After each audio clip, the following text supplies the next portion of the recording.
നമ്മുടെ സ്നേഹക്കൂട്ടിൽ നമ്മുടെ ഇന്ദ്രന്റെ അമ്മ രണ്ടും കൽപ്പിച്ചൊരു സൈക്കാട്രിസ്റ്റിന്റെ അടുത്ത് കൊണ്ടുപോവുകയാണ്.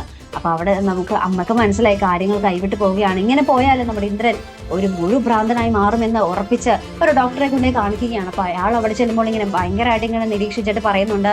അപ്പൊ അവിടെ ഡോക്ടറിനോട് പറയുന്നുണ്ട്, എനിക്ക് മരുന്നൊന്നുമല്ല ആവശ്യം, എനിക്ക് പല്ലവിയാണ് ആവശ്യം എന്ന് അവിടെ വെച്ചും നമ്മുടെ ഇന്ദ്രൻ കട്ട തീരുമാനം എടുത്ത് പറയുന്നുണ്ട് കേട്ടോ.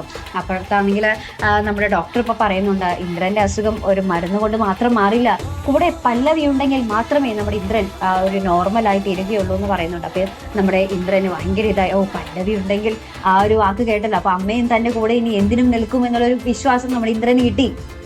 അപ്പുറത്താണെങ്കിൽ നമ്മുടെ പല്ലവിയും അനിയത്തിയും കൂടെ ഒരു ചർച്ചയിലാണ്. അപ്പൊ അനിയത്തി പറയുന്നുണ്ട്, ഇനിയും ഇന്ദ്രൻ ഇങ്ങനത്തെ കാര്യങ്ങൾ ചെയ്താൽ ചേച്ചി എന്ത് ചെയ്യുന്നു ചോദിക്കുമ്പോൾ നമ്മുടെ പല്ലവി പറയുന്നുണ്ട്, നീ പേടിക്കാതിരിക്കണേ, ഇനി അയാൾ വന്നാലേ എങ്ങനെ നേരിടണം എന്ന് എനിക്ക് നല്ലോണം അറിയാം എന്നൊക്കെ പറയുന്നുണ്ട് കേട്ടോ. അപ്പൊ അപ്പുറത്തും ഇപ്പുറത്തും നല്ലോണം ഒരുങ്ങിയിരിക്കുകയാണ്. ഇവിടെ ഇന്ദ്രൻ എന്തായാലും പല്ലവി കിട്ടിയിട്ട് അടങ്ങുമെന്നും അവിടെ പല്ലവി നമ്മുടെ ഇന്ദ്രൻ അടുത്ത് വന്നാൽ എന്തായാലും ഓടിച്ചിരിക്കും എന്നുള്ളൊരു രണ്ടും കട്ട തീരുമാനത്തിലാട്ടോ. അപ്പൊ എന്തായാലും നമുക്ക് കാത്തിരുന്ന് തന്നെ കാണാം. അപ്പൊ ഇതുപോലെ പ്രൊമോ റിവ്യൂസിനും എപ്പിസോഡ് റിവ്യൂസിനും ഒക്കെ നിങ്ങൾ മറക്കാതെ ചാനൽ സബ്സ്ക്രൈബ് ചെയ്യുക.